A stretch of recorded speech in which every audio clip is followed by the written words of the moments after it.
급변하는 기후 위기 속에서 세계 각국은 온실가스를 줄여야 하는 시급한 과제 아래 화석연료에서 풍력 및 태양광 등 신재생에너지로 빠르게 발전원을 바꾸고 있다. 이런 가운데 한국 국방부의 10년 전 수준의 규제가 국내 해상풍력 발전 확대를 가로막고 있다는 지적이 한 환경단체에 의해 제기돼 주목된다. 비영리단체 기후솔루션은 지난 14일 해상풍력 발전기 500피트 고도 제한 현황과 과제 보고서를 내고 여러 정부기관이 합심해 안보와 기후 대응의 가치를 모두 고려한 합리적 개선안을 내놓아야 한다고 지적했다. 보고서는 국방부는 현재 해상풍력 높이가 500피트를 넘는 경우 획일적으로 높이 조정 의견을 내고 있는데 이 규제가 해상풍력 확대를 틀어막고 있다. 여기서 높이는 해수면으로부터 해상풍력 발전기 날개 최상단까지 측정한 길이를 뜻한다며 군은 군사기지 및 군사시설 보호구역 등 관리훈령 제11조 제2항에 따라 군사기지 및 군사시설 보호구역 내의 재산권 행사 시 군사작전 등에 미치는 영향과 해소 대책을 검토하는데 해상풍력 발전기의 날개가 레이더망에 영향을 준다는 이유로 150여 미터가 넘는 발전기는 구체적 근거 제시 없이 퇴짜만 놓고 있는 상황이다고 군 당국의 획일적인 규제를 꼬집었다. 이어 2022년 제주, 인천, 전라남도 신안 등지의 해상풍력 사업이 모두 같은 문제에 봉착했다. 이는 해상풍력 발전 사업 시 받아야 할 29개에 달하는 인허가 가운데 하나로 이런 규제를 모두 통과한 사업은 지난 10년 동안 4개에 불과한 실정이라고 부연했다. 그러면서 문제는 해상풍력 발전기를 설치하고자 하는 위치나 상황과 무관한 듯 보이는 획일적인 규제가 시대에 뒤처지고 과하다는 점이다. 빠른 에너지 전환의 필요 속에 세계 해상풍력 발전기는 빠르게 커지고 있다며 발전기 날개가 길수록 같은 바람에서도 보다 효과적인 전력 생산이 가능하기 때문이라면서 규제에 덧칠 신재생에너지 해장의 요인으로 지목했다. 미국 에너지부 자료에 의하면 2022년 상업운전 중인 해상풍력 발전기의 평균 높이는 204m에 달했다. 우리 군의 규제 기준에 비해 50m 이상 높다. 150m는 12년 전인 2012년 해상풍력 발전기 평균 높이에 불과하다.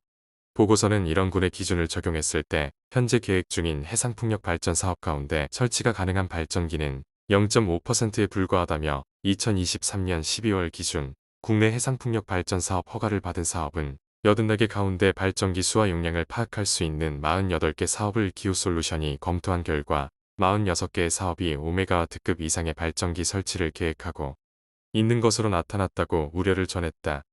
5메가와트급 이상의 발전기 높이는 평균 170m이다. 모든 사업은 군 작전성 검토를 거쳐야 하는데 99% 넘는 발전기가 검토 기준에 걸리는 셈이다. 보고서 저자인 이혜진 기후솔루션 재생에너지 인허가팀 연구원은 국가 안보는 중요한 가치로서 필요한 규제라면 마땅히 지켜야 하지만 현행 규제는 입지의 특성을 고려하지 않아 과도하고 에너지 전환 추세에도 뒤떨어져 있다고 말했다.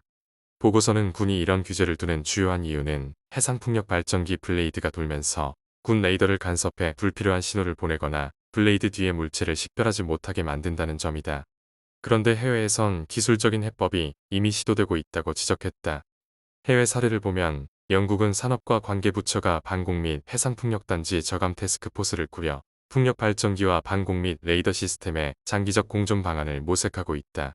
미국 역시 여러 관계부처가 협력하는 풍력 터빈 레이더 간섭 완화 실무 그룹을 만들고 차세대 레이더 시스템을 개발 중이다. 호주 경우 작전 지역의 특성에 맞게 일부 지역에서 발전기 고도 제한을 853피트로 높게 허용하는 융통성을 보여주었다. 우리 정부 역시 이런 규제가 문제라는 점은 알고 있는 것으로 파악됐다. 국민권익위원회는 2018년 해당 규제가 국민의 재산권 행사를 과도하게 침해한다는 이유로 국방부의 제도 개선을 권고한 바 있다. 또 기획재정부는 2023년 6월 제7차 경제규제혁신 전담반 회의를 열고 해상풍력 발전단지 조성을 위한 군 작전 제한사항 해소 방안 마련을 주문했다. 국무조정실도 최근 500피트 고도 제한을 과도한 입지 규제로 인식하고 이를 개선하겠다는 의지를 보였다. 이 같은 관계부처의 여러 언급에도 불구하고 아직까지 구체 계획은 나오지 않은 상황이다. 이혜진 연구원은 관계부처가 뜻을 모은다면 해상풍력과 군 작전성은 충분히 공존할 수 있다며 기획재정부, 국무총리실 등 여러 부처를 조율할 수 있는 단위가 협력을 주도하고 에너지 주무 부처인 산업통상자원부가 보다 적극적인 역할을 해 해상풍력 보급에 물꼬를 트는 변화가 필요하다고 지적했다.